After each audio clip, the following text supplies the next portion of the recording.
अपमानाचा बदला हा यशस्वी होऊन घेतला जातोय शिवरायांचं चरित्र सांगून. खऱ्या अर्थानं हा इतिहास जर कुणाला कळाला असेल तर कोल्हापूरच्या एका पोराला कळाला.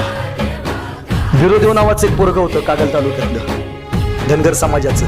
आई वडील धनगर, भाऊ आर्मीत. परिस्थिती फारशी काही मोठी नव्हती.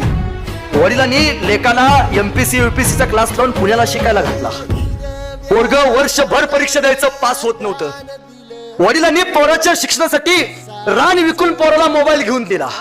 ते पोरग त्या मोबाईल वरती अभ्यास करायचं, एमपीसी यूपीसीचे प्रश्न सोडवायचं. एके दिवशी त्या बिरोदेवचा मोबाईल हरवला.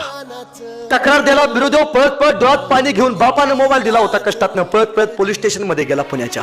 साहेब माझी तक्रार नोंद करून घ्या साहेब. साहेब माझा मोबाईल हरवलाय, माझ्या वडिलांनी घेऊन दिला होता साहेब, मी कसा अभ्यास करू? पोलीस म्हणाले चल हट, एवढीच काम नाहीत मला तुझा मोबाईल हुडकून द्यायचा. हाकलून लावलं, डोळ्यात पाणी आलं. अरे मोबाईल मागितला होता फक्त शोधून द्यायला, माझ्या बापानं मला घेऊन दिला होता, मला पोलीस स्टेशन मधनं हाकलून लावलं. घरी आला, पुस्तकं काढली, एमपीसी यूपीसीचा अभ्यास चालू केला आणि 2025 चा निकाल लागला. भारतातला पहिला IPS अधिकारी बिरोदेव कागलला जन्माला आला.